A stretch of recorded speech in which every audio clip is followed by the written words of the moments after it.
वक्त ने किया क्या हसी सितम, हम रहे ना हम तुम रहे ना तुम. खरं तर गाणं 100 वेळा ऐकलं असेल आपण कोणी. मी सुद्धा सहज 4 दिवसाआधी गाणं डोक्यात आलं आणि असं वाटलं की चला थोडंसं वक्तवरच बोलू आपण. आणि मी याच्या आधी सुद्धा मला वाटतं दुसरा हे 4थं सेशन आहे आपलं.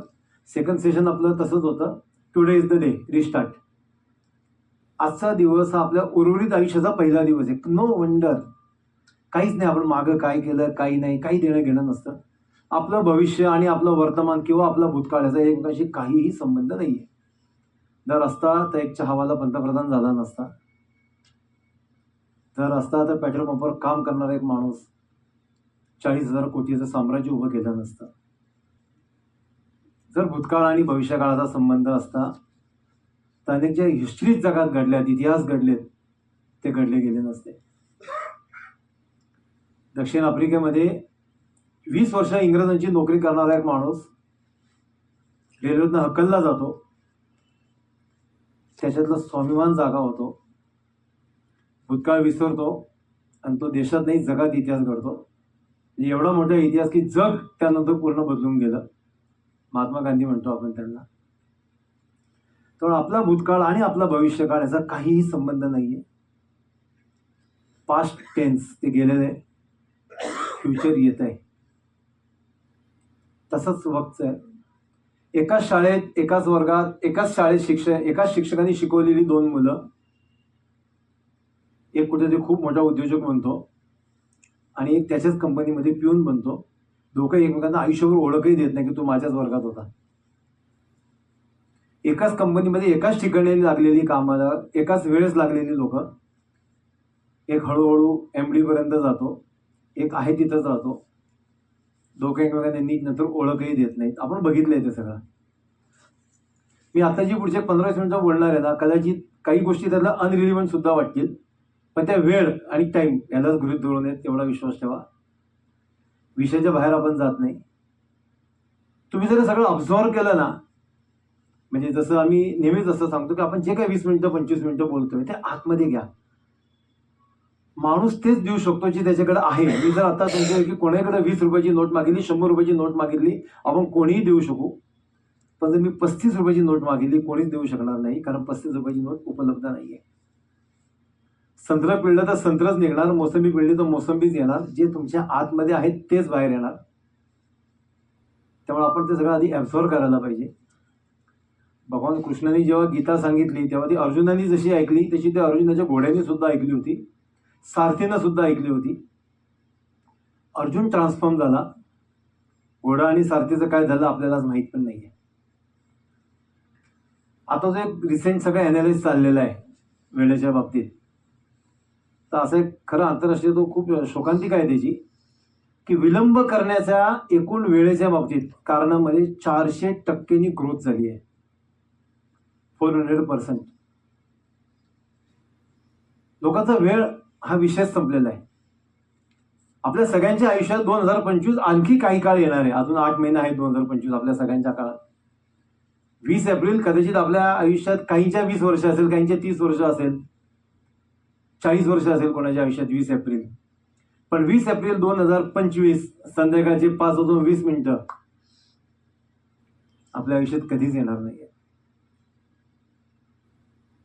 टाइम मॅनेजमेंट एक सायन्स आहे आणि जवळजवळ सगळ्या सायन्स प्रमाणे याचं पण एक तेच बॅड लक आहे त्याचं, की वेळ गेल्यानंतरच लोकांना वेळेचं महत्व कळतं. जसं शिक्षण संपल्यानंतर शिक्षणाचं महत्व कळतं. फॅमिली अक्षरशः संपत आल्यानंतर फॅमिलीचं महत्व संपतं.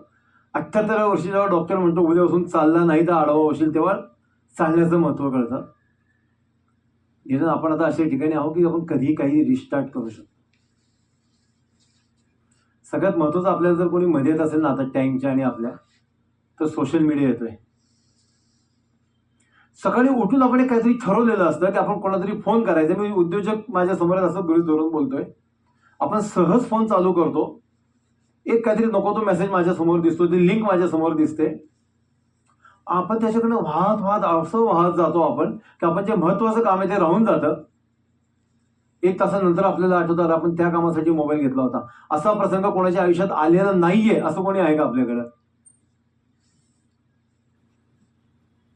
आपण सोशल मीडियाच्या आहारी गेलो आहोत. तुम्हाला माहिती आहे तुमचे शत्रू कोण आहेत? आपल्याला म्हणू आपण.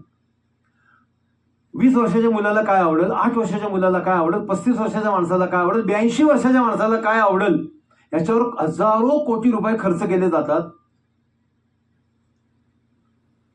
तुमचं अटेन्शन डिसअटेन्शन होण्यासाठी एवढे मोठे शत्रू आहेत आपले. हजारो कोटी आंतरराष्ट्रीय संघटना, संस्था, जाहिरात कंपन्या वेगवेगळ्या प्रकारे त्याच्यावर रिसर्च करतात. तुमचे मेंदूचे रिसर्च करतात की ह्या माणसाला डिस्करेक्ट करायचा आहे म्हणजे तो माझं प्रोडक्ट घेईल किंवा तो माझ्या फेसबुकवर जाईल, माझ्या सोशल मीडियावर जाईल. म्हणजे आपली लढाई कोणाबरोबर हे आपण बघितलं पाहिजे. आपण जर ठरवलं सकाळी 11च्या आधी आग लागू दे, मी सोशल मीडियाला चर्चाच करणार नाहीये, अशक्य आहे का हो? नाहीये. माझ्या बाबतीत मी पाळलेल्या काही गोष्टी निश्चित आहेत. किती वेळ त्याला द्यायचा आपण वेळेचं गणित नाही करू शकत, आपण निश्चित करू शकतो. मला जी उद्या कामं करायची, मी जर आज रात्री माझ्याकडे ती कामं लिहून घेतली, माझा उद्या किती कम्फर्टेबल होणार आहे. मला ते व्यावसायिक सगळ्यात जास्त सांगतील टू डू लिस्ट. आणि ती मोबाईलवर वगैरे नकोय, हाताने साध्या स्वच्छ कागदावर जेवण झाल्यावर जिथं आपण बसतो 15 मिनिटं जाहिरात बघण्यासाठी, टीव्ही बघण्यासाठी, तिथं तो कागद पाहिजे. उद्याचं मला काम करायचं, उद्याचं मला कॉल करायचे, मला परवाचे कॉल करायचे. आणि 48 तासात येणारे कॉल, त्यातले काही कॉल मी त्या बातम्या बघता बघता सुद्धा करू शकतो. मी फॅमिलीशी बोलता बोलता सुद्धा करू शकतो. असे कॉल्स असतात. सगळेच कॉल्स काय प्रोफेशनल लेवलला प्रोफेशनल वेगळ्या पद्धतीने करायला पाहिजे असं आवश्यक नाहीये. आपण ते करू शकतो. करत नाही, दुसऱ्या दिवशी आपलं टेन्शन वाढतं, आपण अटेन्शन देऊ शकत नाही. एक कॉल करण्यासाठी आपण ज्यात वेळ जातो त्यात दुसरा महत्वाचा कॉल तसाच निघून जातो. अख्खा दिवस जवळजवळ सकाळी 11 पर्यंतच आपल्याला वाया गेलेला असतो.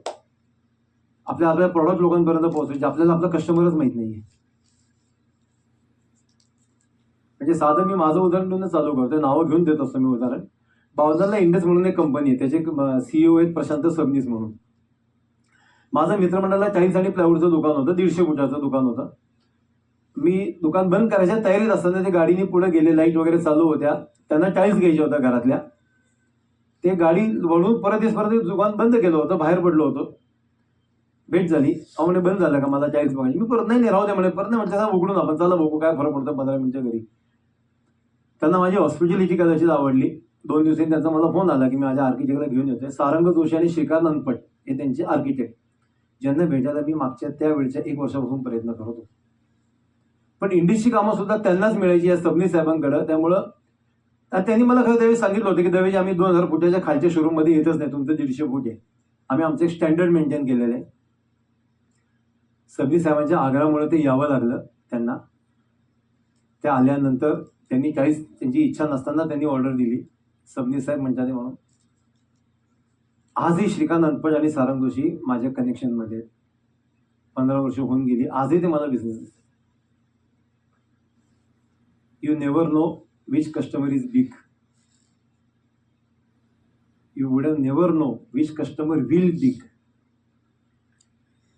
कोण कधी मोठा होईल माणूस तेही आपल्याला माहित नाही ना, आपण त्याला टाळतोच. म्हणजे मी केटरिंग आणि फूडमध्ये नेहमी उदाहरण देतो की 20 इडलीची प्लेटची ऑर्डर असेल तर लोक घेत नाहीत.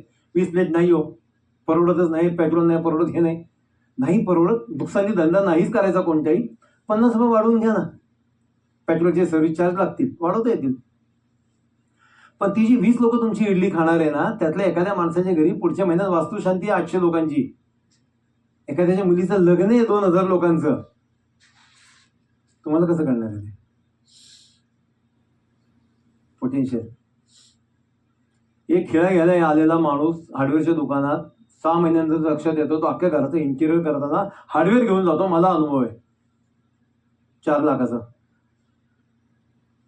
तुम्ही खेळा घ्यायला त्याला नाही म्हणता येणार नाही. समय का एक ही काम है, गुजरना. महत्व कसं द्यायचं ना, चांगल्या गोष्टी कोणत्या, महत्वाच्या गोष्टी कशा, आधी कशा करायच्या, नंतर कशा करायच्या. आपण एक थोडंसं इमेजिंग करू की इथं माझ्यासमोर एक काचेचा बॉक्स आहे, ट्रान्सपरंट बॉक्स, तुम्हालाही दिसला पाहिजे, मलाही दिसला पाहिजे म्हणून. आणि माझ्याकडे 3 गोष्टी आहेत. एका टेबलवर माझ्याकडे पाणी भरून ठेवलेलं आहे, बारीक दगड आहेत आणि वाळू आहे, माती. आणि मला सांगितलं की 3ही गोष्टी याच्यामध्ये पॅक करायच्या. तुमच्या लक्षात येतं, परत एकदा सांगतो. माझ्याकडे आता एक 2x2चा काचेचा बॉक्स आहे, तो रिकामा आहे. पण पाणी, वाळू आणि दगड, छोटे दगड ज्याला आपण काय दगडच म्हणतो आपण त्याला, छोटे खडे खडे, हे तिन्ही त्याच्यामध्ये टाकायचे आहेत आपल्याला. जर मी आधीच पाणी टाकलं तर काय होणार आहे, वाळूला जागा मिळणार नाही, खड्यांना जागा मिळणार नाही, टाकी भरलेली जाईल. पण मी जर उलटं केलं, आधी खडे टाकले, खड्याच्या मध्ये गॅप राहतो ना, त्या गॅपमध्ये नंतर ती माती पण जाईल आणि नंतर पाणी सुद्धा मला भरता येईल.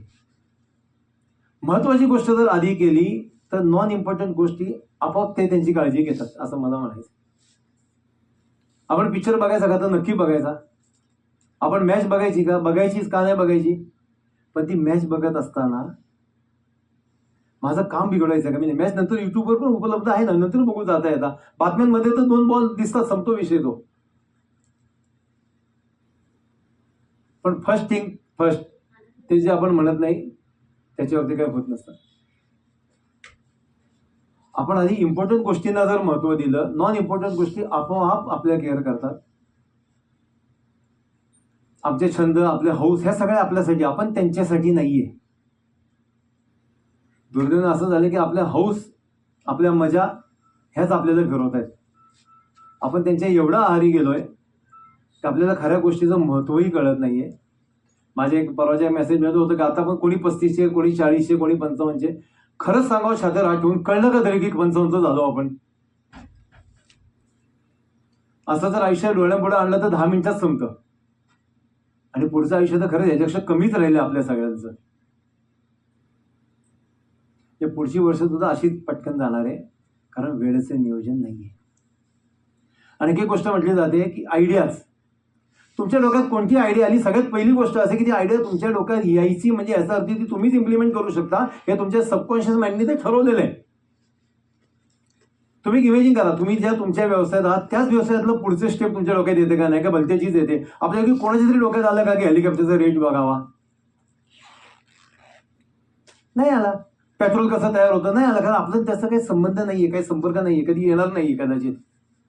पण आपल्या डोक्यात आपल्या व्यवसाय वाढीचे आल्यात म्हणजे तुम्ही ते पूर्ण करू शकता, हे तुमच्या बुद्धीला पटतंय. प्रश्न असा आहे, सायन्स असं म्हणतं की एखाद्या आयडियावर जर 24 तासात इम्प्लिमेंट झालं नाही, थिंकिंग प्रोसेस सुरू झाली नाही, तर आयडिया व्हॅनिश होऊन जाते. ॲमेझॉन ही आयडिया आहे, रिलायन्स ही सुद्धा आयडिया आहे, स्विगी आयडिया आहे. कोणाच्या तरी डोक्यात आलं, अरे काम करू ना आपण राव, लोकांना घरपोच काहीतरी सेवा देता येईल का बघू. स्विगी सुरू झालं, ॲमेझॉन सुरू झालं, फ्लिपकार्ट सुरू झालं. लोकांना जाता त्या बँकेत नको थांबता, रात्री 11 वाजता पैसे मिळाले पाहिजे असं कोणाच्या तरी डोक्यात आलं. एटीएम कार्ड सुरू झाले, नेट बँकिंग सुरू झालं, गुगल पे सुरू झालं. Idea comes to those who can shoulder it. आणि जर पुन्हा एकदा सांगतो, 24 तासात जर इम्प्लिमेंट केलं नाही, आयडिया व्हॅनिश होऊन जाते. कारण आपल्या डोक्यात एकाच वेळेस आपला मेंदू 64,000, मी अजिबात नॉन सायंटिफिकली बोलत नाही, मी इथं सगळ्यात पहिलं तुमच्यावर कोणावर इम्प्रेशन मारण्यासाठी बोलत नाही, मला त्याची गरज नाही. मागच्या 20 वर्षात मी जे काय अनुभव, मी फेसबुकवर नाहीये बरं का, दिसत असेल फोटो, पण मी मागची पोस्ट एकही मागच्या 2 वर्षात दोन नाही, कधीच टाकलेली नसेल. मी इन्स्टावर सुद्धा नाही, कोणीतरी आमच्या ऑफिसचे अकाउंट काढलेलं असेल, पण तरी माझा पब्लिक कॉन्टॅक्ट, जे मला सामाजिक काम ज्यांना माहिती आहे माझं, जास्त आहे. आज सकाळपासून मी 80 नवीन लोकांना भेटलोय. आम्ही ठेवीदारांची एक DSK ठेवीदारांची एक मीटिंग घेतली होती, नंतर आणखी एका पीडित संघटनेची मीटिंग घेतली. लोकांना वाचायची माझी सवय, त्या अर्थ मी सांगतोय की लोक पुढं का जात नाही, कारण आयडिया इम्प्लिमेंट करत नाही, स्वतःवर विश्वास नाही. आपले 2 मेंदू आहेत, उजवा मेंदू, डावा मेंदू. तुम्हाला माहिती असेल, छोटा नवीन ऐकलेलं असेल. उजवा मेंदू हा आयडिया शेअर करतो, तो आयडिया सजेस्ट करतो, तो आयडिया डेव्हलप करतो, एक स्वप्न दाखवतो मी इथपर्यंत पोहोचू शकेल. डाव्या मेंदूचं काम आहे त्यात विघ्न आणणं. नाही रे, तो पण गेला होता, पडला होता.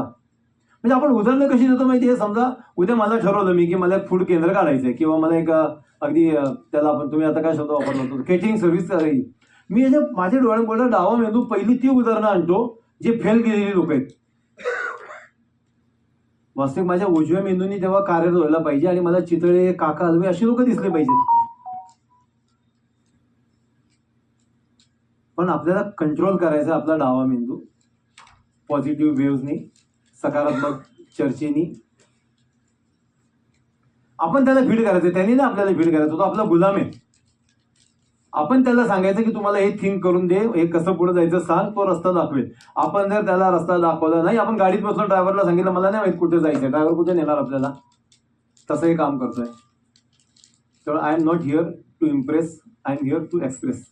मी जे लोकांकडनं बघितलं, लहान लहान लोकांकडनं मी बघितलं, मोठ्या मोठ्या लोकांकडनं बघितलं की खूप प्रचंड हिडन पोटेन्शियल आहे त्यांच्यामध्ये. असंच असं पोटेन्शियल घेऊन गेलेत, कारण मेंदूच ऍक्टिव्ह नाही केला. हे आईन्स्टाईनचा ब्रेन तुम्हाला माहिती असेल ना, आईन्स्टाईनचा ब्रेन परत जमिनीतून उखडून काढला आणि त्याच्यावर रिसर्च केलं. माहिती आहे आपल्यापैकी कोणाला? जगाला जेव्हा असं वाटलं की थोडंसं रिसर्च करावं की याचा मेंदू एवढा कसा तल्लक, शोध लावला तेव्हा त्याच लक्षात आलं की 16% मेंदू त्यांनी वापरला होता. तर त्यांनी आईन्स्टाईन, न्यूटन सारख्या लोकांनी ज्यांनी हजार हजार शोध लावले, त्यांनी जर 16% वापरलाय, आपण आपलं किती वापरलं असेल? हाय तसा घेऊन जायचं, वर गेली की फक्त त्यांनी हा काढायचा आणि दुसऱ्या टाकायचं पळ खाली म्हणायचं. त्याला देवाला आपण कष्टच दिला नाही की तू जरा बदल कर, रिप्लेस कर, काही गरज नाही. हाय तसा आणलाय देवा, करकरीत. इस्त्री पण नाही खराब केली. माझं म्हणणं, रोज सकाळी आपण जेव्हा कपडे बदलायला असं वॉर्डरोब उघडतो ना, एक ड्रेस आज हा का तो, आपण एक विचार पण रोज सकाळी घेऊ. आज मी हाच विचाराने जाणार, आज मी माझ्या जुन्या क्लायंटना फोन करणार. काही वेळ जुन्या क्लायंटकडे तुमच्या बरंच कामं असतात ना हो, जे इंडस्ट्री चालवतात ना. एक ब्रॉडकास्ट लिस्ट करा, सगळ्यात सोपं आहे. ब्रॉडकास्ट लिस्ट करा, काही करावं लागत नाही. दर रविवारचं ठरवून टाका, दर रविवारी त्यांना एक सुविचार पाठवायचा. किती सोपं काम आहे, त्यांच्या आपण कनेक्टमध्ये राहतो. उद्या जर त्यांनी तुमच्या व्यवसायाशी रिलेटेड त्याला कुठलंही काम आलं, दुसऱ्या कुठल्या मित्राने विचारलं, तो पटकन तुमचं नाव सांगेल आणि लोकांना रेफरन्स द्यायला आवडतं. ते सांगतील हा माझा मित्र आहे, भले मित्र नसू, आपण 6 महिने वर्षभर भेटलो नसू. थांब ना, हे काय त्याचा मेसेज पण आलता बघ काल, थांब त्याला सांगतो तुझं काम करायला. सोप्या गोष्टी आपण टाळतो. एका कंपनीमध्ये मी असंच अशासाठी गेला, त्यांनी असं मला सहज बोलता होता, म्हणजे देवीजी काय झालं म्हणजे 2 वर्ष आमचा बिझनेस खूप जोरात आहे, खरंच म्हणजे हाईक चाललाय, पण आमच्या कंप्लेंट पण जास्त येतात. म्हणजे याचा अर्थ एकच आहे की तुम्ही सगळी लोक जी तुमची ताकद ही पूर्ण सेल्समध्ये लावली आहे. तुमचं म्हटलं कस्टमर केअर कोण बघतंय? नाही म्हणे कोणच नाही बघत. म्हटलं होणारच आहे. सेल जेव्हा पूर्ण होतो तेव्हा कस्टमरचे पैसे यायला नंतर सुद्धा कस्टमर दुसऱ्यासाठी रेफरन्स देतो आपला. That is the definition of sales. म्हणजे माल विकला, पैसे आले, सेल नाही होत. आपण एखादी काहीतरी खाल्ल्यानं घरी जाऊन सांगतो की चितळेची बासुंदी चांगली आहे, चितळे काकालवांची काजू कतली चांगली आहे, तेव्हा तो सेल पूर्ण होतो खऱ्या अर्थानं. कारण जग लिमिटेड आहे ना, तुम्ही काही करा. काकालव्यामध्ये बेंगलोरचा माणूस येत नाही खायला, इथल्या चितळेमध्ये हडसरचा पण माणूस येत नाही, म्हणून त्यांनी आउटलेट काढले. त्यामुळे मेंदूला काही डेव्हलपमेंट करणार आहोत का नाही, मेंदूला काही देणार आहोत का नाही, खाद्य, हे सगळं मी वेळेशी रिलेटेड बोलतो बरं का. Time time and time. त्या त्या वेळेला जर ती गोष्ट घडली नाही, परत ती गोष्ट कधीही घडत नाही.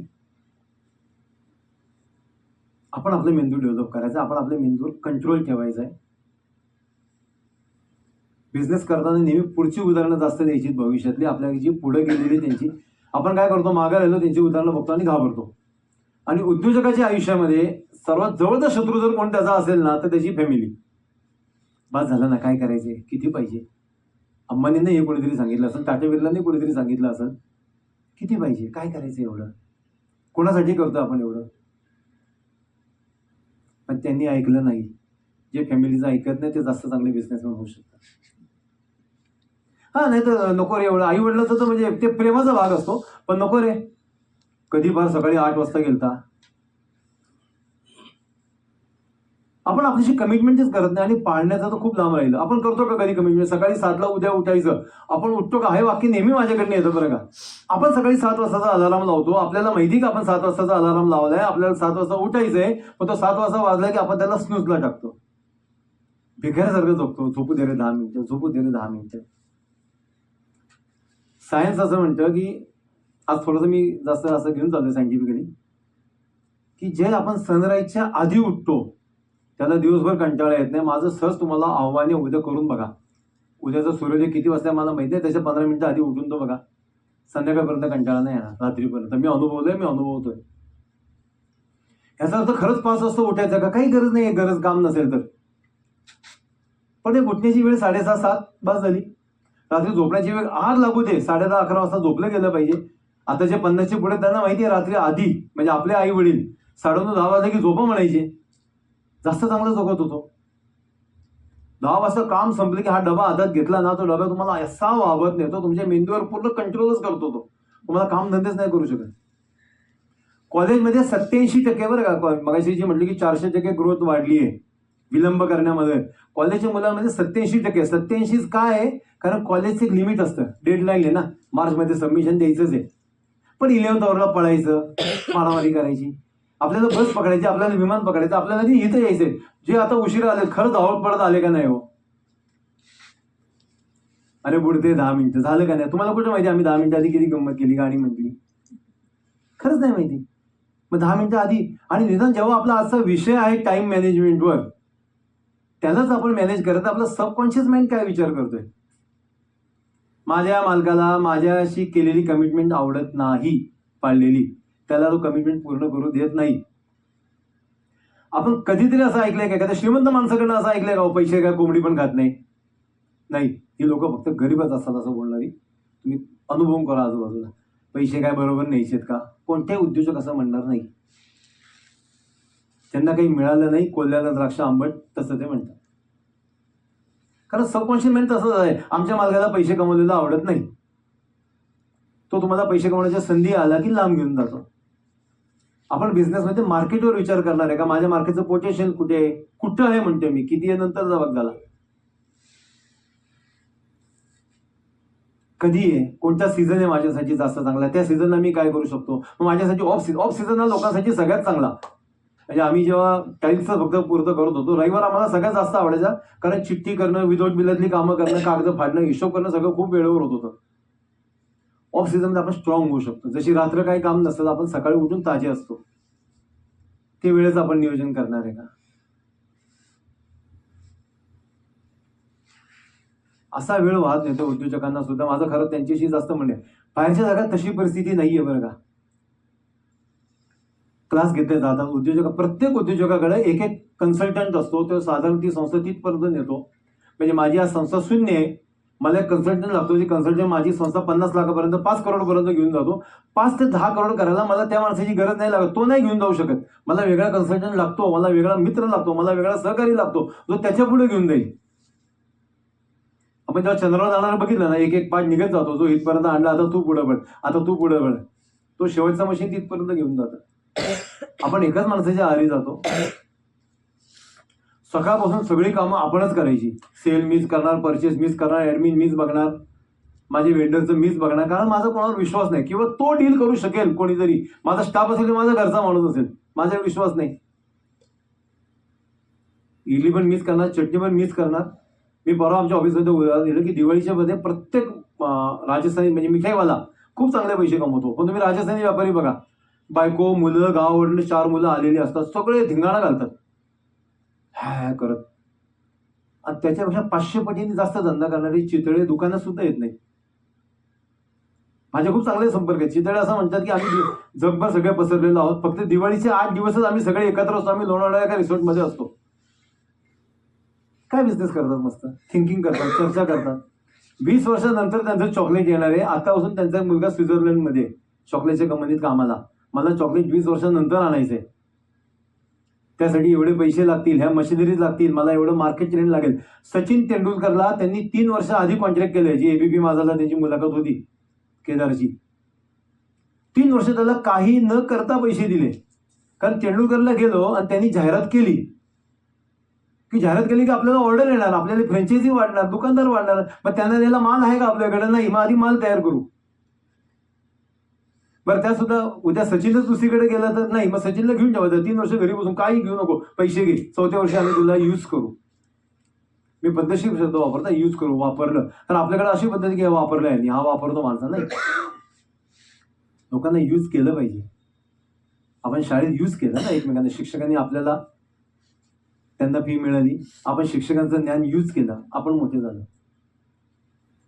आपण नाही लगेच चितळे बनवू शकत, आपण बनवू शकत नाही, पण आपला काही खर्च आपण ऍडव्हर्टाईज मध्ये करणार आहे का नाही?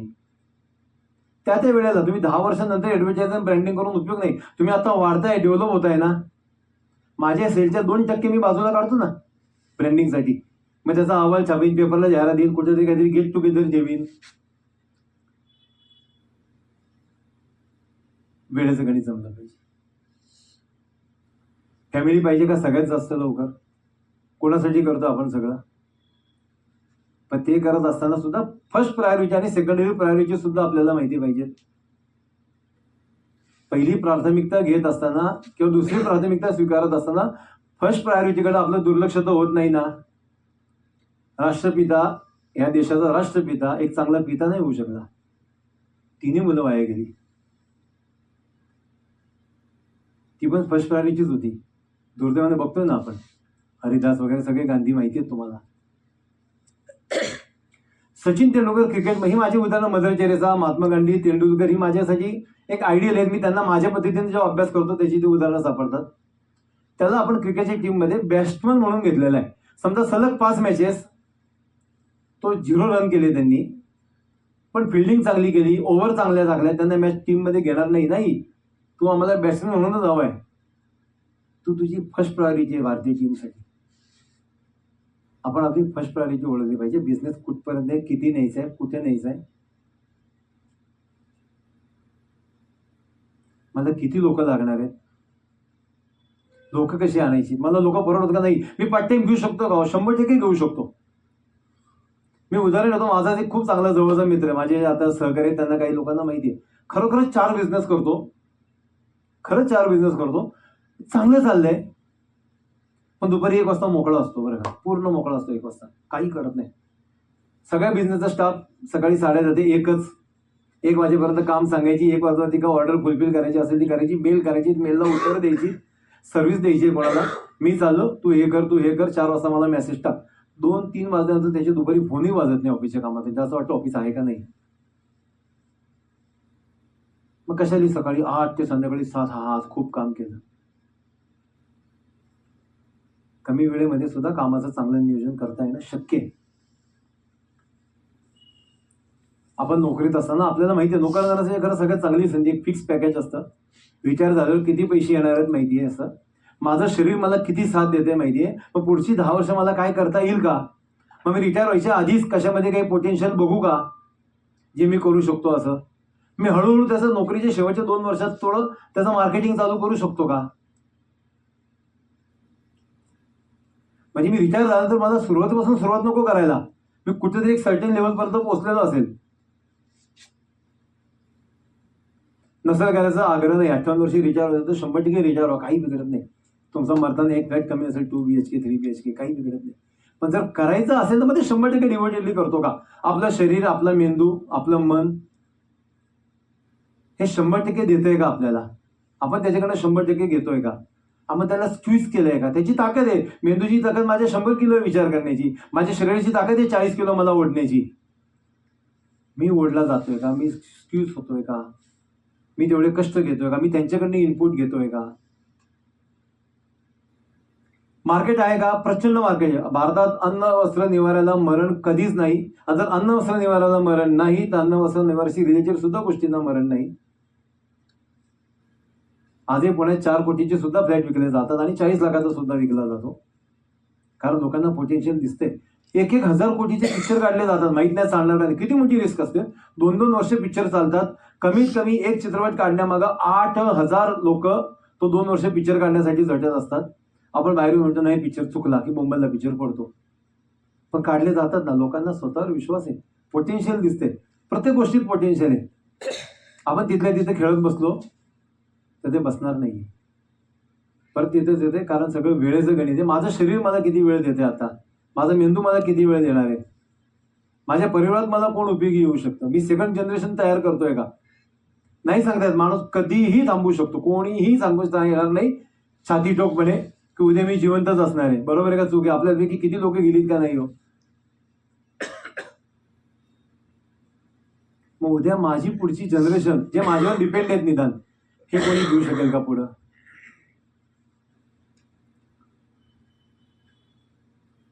आणि सगळ्यात जे सांगितलं 24 तासातले 12 तास आपले हे नैसर्गिक प्रक्रियेत जातात. झोपणं, अंघोळ, प्रातःविधी, हे सगळ्या गोष्टी 12 तास जातात. राहिलेल्या 12 तासात आपण किती काम करणार आहे स्वतःसाठी? आपण गद्दे मजुरी करायची का म्हणून हा प्रश्न, हार्ड वर्क का स्मार्ट वर्क. आणि कोणत्या वयात, मी केएफसीचं नेहमी उदाहरण देतो, वयाच्या 62 वर्षापर्यंत भीक मागत असलेला केएफसी वाला साम्राज्य उभं केलं. 40 आणि 50 वर्षी अनेक लोकांनी उद्योग चालू करून मागच्या त्या 10 वर्षात, मागच्या 100 वर्षाच्या पिढ्यांची परंपरा तोडल्या, त्यांनी रेकॉर्ड तोडले. तुमचा माइंड तुम्हाला साथ देतोय का? बाकी सगळ्या गोष्टी आपोआप होतात, आपोआप. आम्ही उद्योजकांना शिकवताना हे बँकेचं लोन मिळतं, इथे इम्पोर्ट एक्सपोर्टच्या संधी, काही बघायची गरज लागत नाही. धीरूभाईंना कोणीच सांगितलं नव्हतं कुठे काय मिळते, त्यांनी बघत गेलं. एकदा तुमच्या आतला स्पार्क जागा झाले की त्याला कळतं मला फंड्स पाहिजे, मग फंड्स कुठे मिळतील, इथनं मिळतील. मला लोक पाहिजे, मला लोक कुठे मिळतील, इथनं मिळतील. माझं मार्केट कुठे, मार्केट इथं. आतला स्पार्क तर जागा व्हावा. मी जिवंत आहे हे तरी त्या शरीराला कळू द्या ना मी जिवंत आहे, मेंदूला कळू द्या मी जिवंत आहे, तुमच्या हृदयाला कळू द्या मी जिवंत आहे. नुसतं श्वास घेणं काम नाही हृदयाचं. तुम्ही काहीतरी थिंकिंग करता, तुम्ही डिस्टर्ब आहात, तुम्हाला जिथपर्यंत पोहोचायचं तुम्ही पोहोचत नाही आहात. झोप गेली पाहिजे रात्री,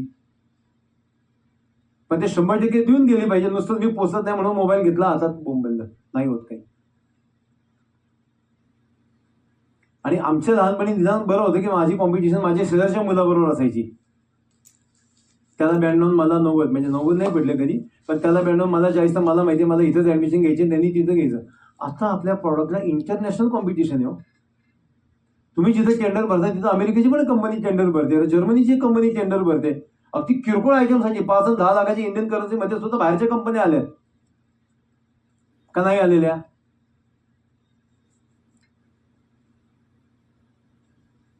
आणि काही काही काळजी करायची, AI BI काही नसतं. आता मग एक सहज विषय झाला की कॉम्प्युटर, जेव्हा कॉम्प्युटर आले होते 90च्या दशकामध्ये, त्याच्यावर निबंध लिहिले जायचे की कॉम्प्युटर आले की बेकारी वाढेल. आपण लिहिले सगळ्यांनी निबंध शाळेत.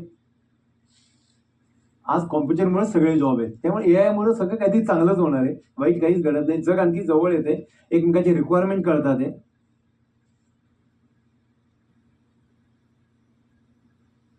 प्रश्न आहे आपण युटिलाइज कसा करता येईल आपलं थिंकिंग. मला माहित पाहिजे मी उद्या सकाळी 10 वाजता कुठं असणार आहे. अलाइनमेंटचे 4थं सेशन आम्ही वेळेवर घेतलं. याचं कारण आहे, ज्यांना नवीन असतील त्यांना, पहिले आम्ही 3 सेशन वेगळे घेतले आणि 5 वाजता मी व्यासपीठावर असतो. आणि दरवेळेस मी मगाशी यांना सांगितलं, थोड्या लवकर आल्या होत्या, की आम्हाला अनुभव आहे, दरवेळी आम्ही 3-4च असतो स्टार्टिंगला, नंतर हळूहळू संख्या होते, पण आम्ही वेळ पाळतो. पण जेव्हा माझ्या लक्षात आलं की 4 महिने मी वेळ पाळतोय म्हणून आज वेळेवर मी लेक्चर देतोय टाइमाविषयी घेऊन. नाही तर मीच जर वेळ पाळत नसेल, मी इथं पाहुणे झाला परत यायचं, लोक येऊन बसले, हा थांबा सॉरी उशीर झाला, चालू करायचं नाही. मी ज्या संस्थेशी रिलेटेड आहे, मी ज्या कॉलेजेसमध्ये वगैरे काही गेलेलो आहे, गेल्या 8 वर्षात थंडी, ऊन, वारा, पाऊस, मी 20 मिनिटं आधीच पोचतो. त्याच लोकांची गडबड चालू असते, त्यांनाच कळत नाही की नेमका आलाय कसा. मग बसा सर मी आवडतो, मी एकटा बसलेलो असतो, काही बिघडत नाही. विमान पकडताना, बस पकडताना किती आपण धावपळ करतो. आपण बघितलं ना, शेवटच्या क्षणी पळापळी करायची, त्याला रिक्वेस्ट कर, त्याला रिक्वेस्ट कर. ऑफिसच्या कामासाठी तुम्ही 10 मिनिटं आधी सेटल व्हा ना जाऊन. कागद समोर घ्या, मला याला फोन करायचे, त्याला फोन, त्यात परत मगाशी सांगितले ते तुम्ही रात्रीचे फोन कट केलेत का? आज सकाळी मला 15 फोन करायचे. माझी इंजिनियरला सांगायचं तू तिथं जा, त्याला रात्री सांगितलं की एक फोन माझा कमी होईल, तो सकाळी त्याच्या मार्गी लागलेला असेल. काही फोन रात्री करता येतात, काही ऑफिसची कामं रात्री घरात बसून फॅमिली बरोबर बसून सुद्धा करता येतात, काही नाही करता येत, तेच फक्त उद्यावर जेव्हा. रात्री झोपताना आपले 2 दिवसांचे कॉल रोज बघायची सवय लावा प्रत्येकाने, मी पण करतो. 48 तासातले प्रत्येक कॉल, अरे यांचा कॉल येऊन गेला, माझं बोलणं झालं, हा बोलणं राहिले, लिहून ठेवा, फक्त याला फोन करायचा. एक बघा, 9 फोन तुमचे करायचे राहिले असतील, मिस कॉल आला किंवा त्याचं काही काम करायचं राहिलं असेल, 9 कॉल करा आणि झोपा, काही वेळ लागत नाही. आठवड्याला एक पुस्तक व्हिडिओ कधीच नाही. आठवड्याला एक पुस्तक वाचायची सवय लावा, महिन्याला 4, महिन्याला 2 तर धरू आपण. आणि जगात जे जे घडले ना, टाटा बिर्ला पासून सगळे, कोणी असंच घडलेलं नाहीये बरं का, बिलीव्ह करा. म्हणजे महात्मा फुलेंची 1890-85ची गोष्ट सांगतोय, त्यावेळेस त्यांचा टर्नओव्हर टाटांपेक्षा जास्त होता. मी आता काही रिसर्च केलं काही घटनेमुळे, तुम्हाला माहिती असेल तर. त्या वर्षीचा त्यांचा टर्नओव्हर 20,000 रुपये, टाटांचा 17,000 होता त्यावेळेस. आज टाटा कुठं पोहोचले, आणि फुलेंच्या तसं उद्योजकमध्ये फुलेंचा आज नाही दिसत काही. त्यांनी जी पुणे कंपनी काढली होती ती सेकंड जनरेशन आली नाही धंद्यात, माहीत नाही का त्या लेवलला, कारण महात्मा पोहोचले. महात्मानी त्याच वेळेस काही सोशल मीडिया नसताना पुणे, मुंबई, नागपूर अशी त्यांची कामं चालू होती. मोठी मोठी पुलांची कामं चालू आहेत. हिरवळाचा ब्रिज त्यांनी बांधलेला आहे. पुण्यात मुंबईतली 4 हॉस्पिटल त्यांनी बांधली. पुण्याच्या कात्रज घाटाचा मटेरियल सप्लाय त्यांचं आहे. टाट्यांपेक्षा मोठा टर्नओव्हर त्यावेळेस असणं. पण कसा माणूस पोहोचत असेल? साधनं काही नाही, माल गेला. घरातनं बाहेर पडलं की माणूस कधी घरात आल्यानंतरच कळणार नेमकं काय झालं त्या मटेरियलचं किंवा त्या सामानाचं. पण केलेत ना धंदे, ताजमहाल बांधले गेलेत ना. कारण नियोजन पक्क होतं. मी उद्या 11 वाजता तिथंच असणार आहे, मी उद्या 4 वाजता तिथंच असणार आहे. माझं हे मटेरियल जाणं, त्याला सांगितलं उद्या तू मटेरियल पाठवायचं की परत नाहीच फोन करायचा. फोननी उलटा आपण अपंग झालोय. 4 वेळा करतो, पोचा घ्या, पोचा घ्या, पोचा घ्या.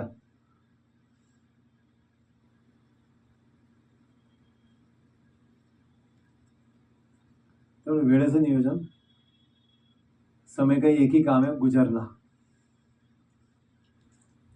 घाबरायचं म्हणजे मी जे खूप जवळचे सगळे त्यांना माहिती आहे, मी एखाद्या कार्यक्रमाची घोषणा आधीच करतो की मी हा कार्यक्रम घेणार आहे. मग तो फेल गेला की मला लोक काय म्हणतील या घाबरून का होईना मी तो पूर्णत्वाला नेतो.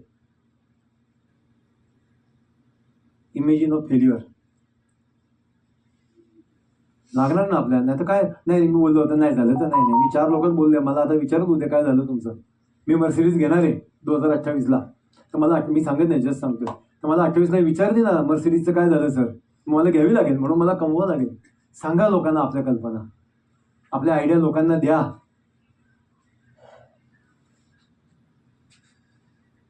आणि फोकस खूप अवघड नाही होत. जे मोबाईलच्या टॉर्च सारखे आपल्या टॉर्च सारखे फोकस.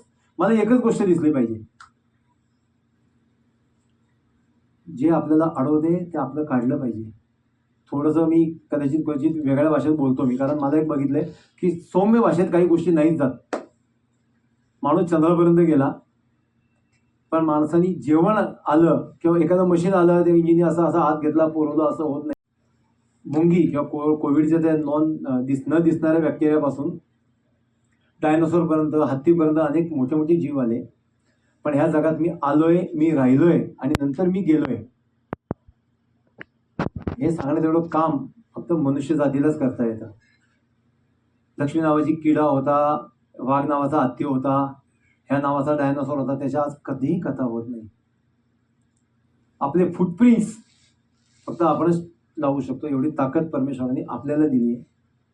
काहीतरी करण्यासाठी आपण इथं आलोय, आपण ते करावं. येणाऱ्या काळासाठी पुन्हा एकदा शुभेच्छा देतो. पुन्हा एकदा सांगतो, अलाइनमेंटचे कोर्स 5 म्हणजे 5. कोणी नसलं तरी मी हा अनुभव केलेला आहे, मी घेतलेला आहे. 5 वाजता मी एकट्याने सुद्धा भाषण केलेलं बरं का, त्या बाबतीत मी थोडासा कोडगा आहे, खरंच केलेलं आहे. पावसाचे दिवस होते, 1 म्हणजे 1. माझी कमिटमेंट मला पूर्ण करायची आहे, कारण माझा मेंदू मी तसा ट्रेन करतोय की अरे याला आवडतं, तो कमिटमेंट पाळतो आणि लोकांचा रिस्पॉन्स मिळतोय त्याला. आपणही घेऊ, स्वतःची कमिटमेंट पाळू, गणित सांभाळू सगळी मागची काय काय आहेत ती. कॅल्क्युलेटेड माइंड नसला तर काही होत नाही. पुन्हा एकदा वेळेचं गणित. सकाळी 9 वाजता तुम्ही फिजिकली ऑफिसमध्ये पाहिजे, फिजिकली ऑफिसमध्ये पाहिजे. दुपारचा लंच ब्रेक तुम्हाला माहिती पाहिजे मी नेमका किती वाजता कुठे असणार आहे, मला किती कॉल्स करायचे उद्या, माझा त्यावेळेस माझा स्टाफ काय काय करत असेल हे तुम्हाला पूर्ण माहिती पाहिजे. त्याला फोन नको करायला, माल आहे क्या, माल घ्या का नको. बाकी बिझनेस खूप चांगले आहे. सगळ्या बिझनेसला भारतामध्ये प्रचंड मार्केट आहे. लोक तुम्हाला शोधत असतात, तुम्ही लोकांना शोधत असता, एवढंच फरक आहे. ते सापडतील, येणारा मार्ग सापडेल एवढं सांगतो. आता मी सांगतोय, माझ्यानंतर आदिती म्हणून आहेत, नाहीतर तिसरं. आपण पहिल्यांदा ज्यावेळी थोडंसं क्वेश्चन आन्सर सारखं ठेवलं की काही प्रश्न असू शकतात, त्यामुळे परत कदाचित व्यासपीठेवर येईल. आता मी आदिती म्हणून असं आपण